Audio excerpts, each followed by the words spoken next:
कौन से वार का?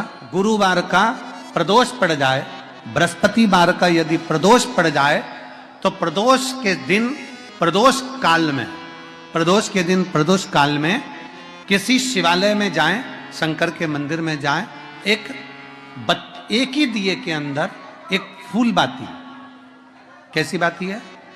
फूल बाती, और उसी दिए के अंदर एक लंबी बाती, दो बाती। कौन सी बाती हैं? जम के बोलो जरा। एक फूल बाती, एक लंबी बाती, दो बाती।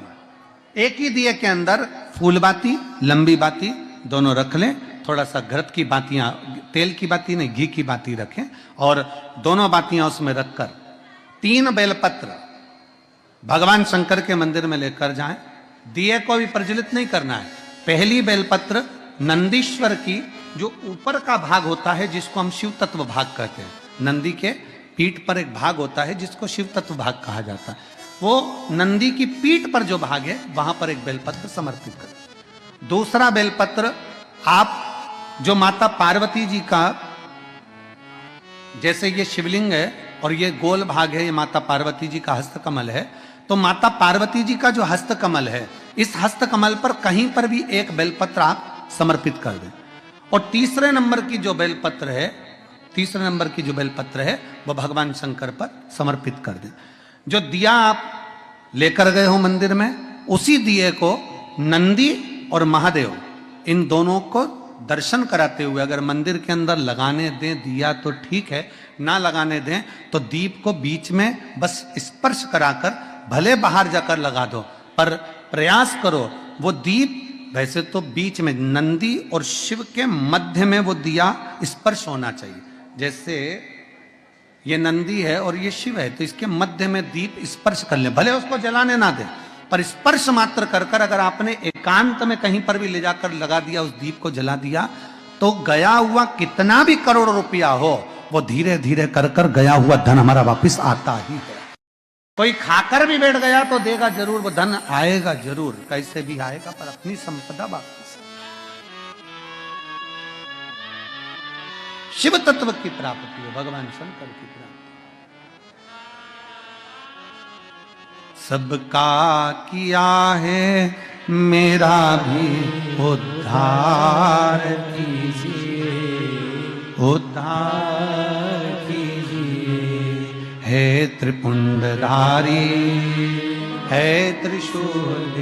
आप दिल से जब बाबा से कहेंगे, अपने मन से जब भगवान को प्रार्थना करेंगे, अपने हृदय से जब शिव को पुकारेंगे, क्यों ना मिलेगा। गया हुआ धन केवल चौखट पर स्पर्श मात्र करा था पारो के पुत्र ने, और स्पर्श मात्र करने से उसका पूरा की पूरा किस्मत बाबा ने बदल दिया, उसका भाग्य बदल। देवता भाग्य लिखते हैं और महादेव भाग्य पलट देते हैं।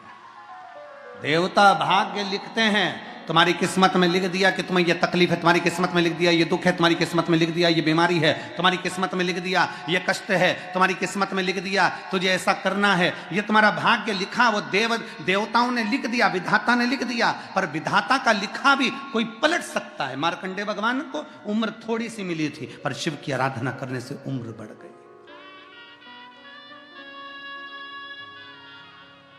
लिखा तुम्हारी किस्मत में, जो लिखने वाले ने लिख दिया, पर उसको पलटने की सामर्थ्यता अगर किसी में है तो मेरे काशी विश्वनाथ के भीतर वो सामर्थ्यता है कि वो पलट सकता है।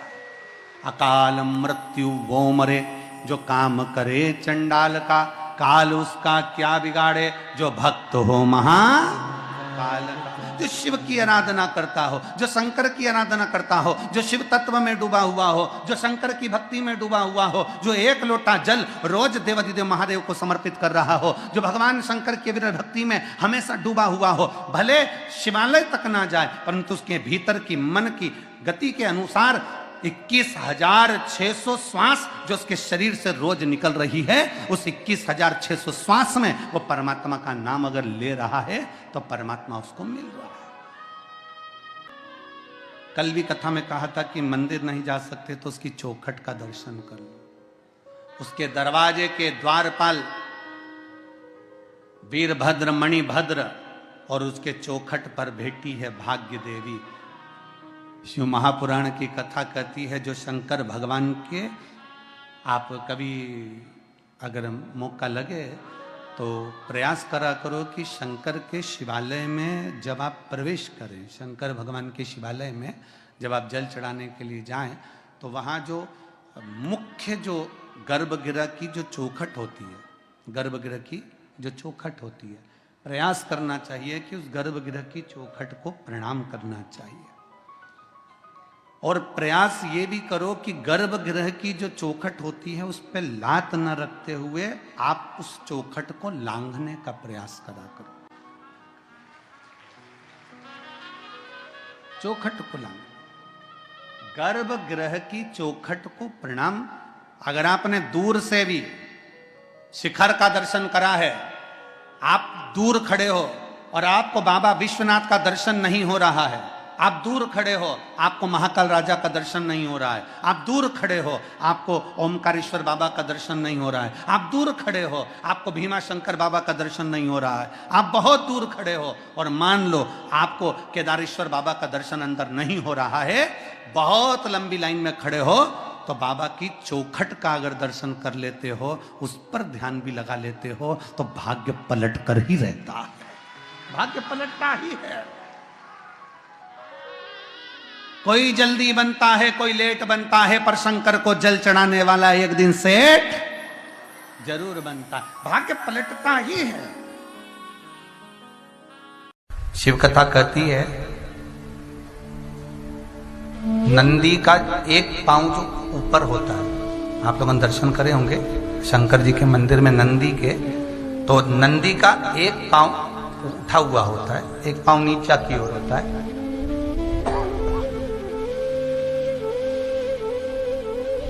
शिव पुराण की कथा कहती है, मान लो कोई हड्डी से जुड़ा हुआ रोग,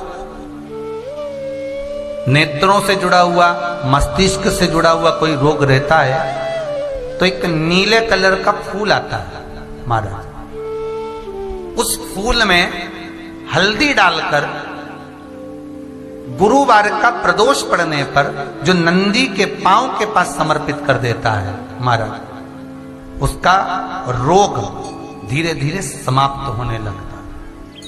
लिंग पुराण कहती है कि नंदीश्वर भगवान के सामने जो पुष्प समर्पित करा जाता है उसको, ये तो लिखा था स्कंद पुराण और शिव पुराण, लिंग पुराण कहती है जो फूल आपने समर्पित करा उसको लाकर पानी की बाल्टी में डालकर आप स्नान भी कर सकते हो, उससे भी हड्डी के जितने रोग होते हैं उसमें आराम लगने लगता है। जैसे कहीं शरीर नहीं चल रहा, हाथ झुन्न पड़ रहा है, हाथ काम नहीं कर रहा, हाथ में झुनझुनी आ रही है, कंपन आ रहा है, उसमें भी ये प्रयोग का पर होना चाहिए बृहस्पतिवार की प्रदोष। कौन से वार की? बृहस्पतिवार, गुरुवार की प्रदोष।